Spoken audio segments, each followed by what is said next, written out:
Lagi ni gila ko. Ito na ko namin. Gamot buhat ang ko.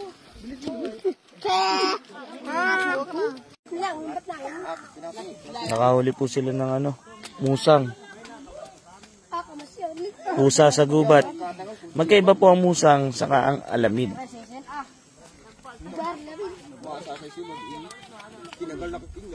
Yan po ay hindi sadyang nahuli. Nahuli po siya sa silo ng labuyong manok. Kaya andyan na yan, wala na tayong magagawa.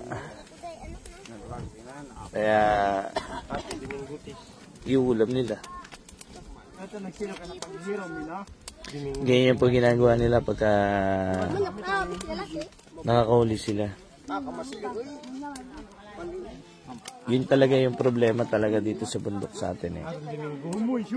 Yung silo lang na manok lang inuhuli. Pero ang mahuli eh yung mga wild talaga na rare na. Sabihin nyo talagang madalang na talaga. Marami pa namang mga wild na hayop na marami pa katulad ng labuyo. Madami pa niyan. Madami pa. Baboy ramo, marami pa niyan.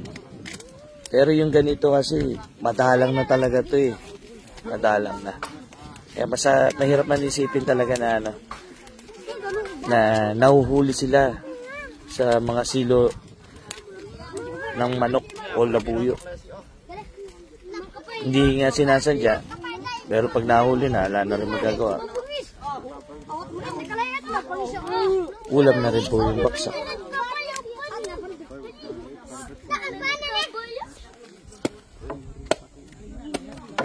Sa buo nila iluluto. Asin bechin lang. Ganyan pala pag alis niyan. Ang galing. Galing ang diskarte niya, no? Musang po, nahuli nila. Hindi sinasadya. Luluto nila sa buo. Asin bechin lang.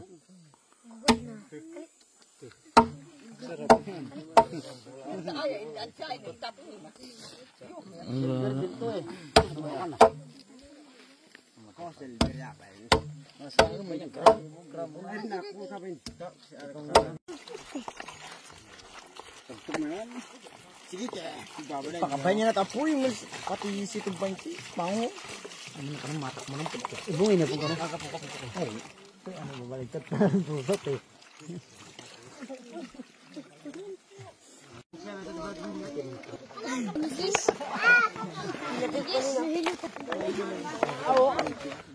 Ganun pala yung style nila. Lalamasin lang na siya asin bechin, tapos papasok sa buho.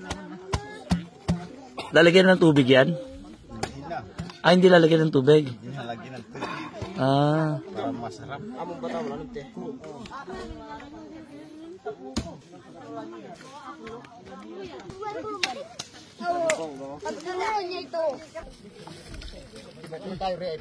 Ano kaya lasa niyan? Yan, titikman na nila. Yan, tignan nga natin. Luto na yan? Bilis ah.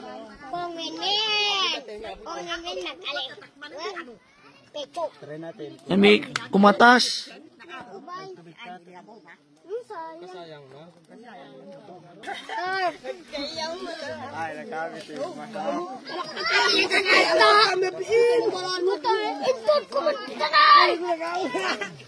Dito siya. Sila bola na sila. Para siyang ano, parang baboy ramo rin. Parang baboy ramo. Silo. Ito. Oh.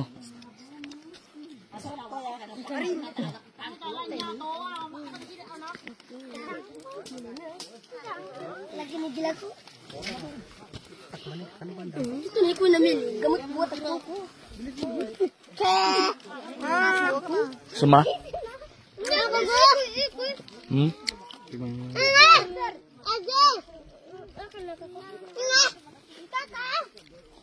Masarap. Ay, lalo eh. Ha? Mapanghe. Ha? Masarap naman siya kaso mapanghe. Mapanghe. Oh. Masarap naman siya kaso mapanghe. Yung amoy niya parang may anggo na May asin. ha? May asin, ano yun? May lasa, may tamuhang. Talaga mahilig talaga tong isang to eh. Pag ganyan talaga pag ano. Hindi ko makain.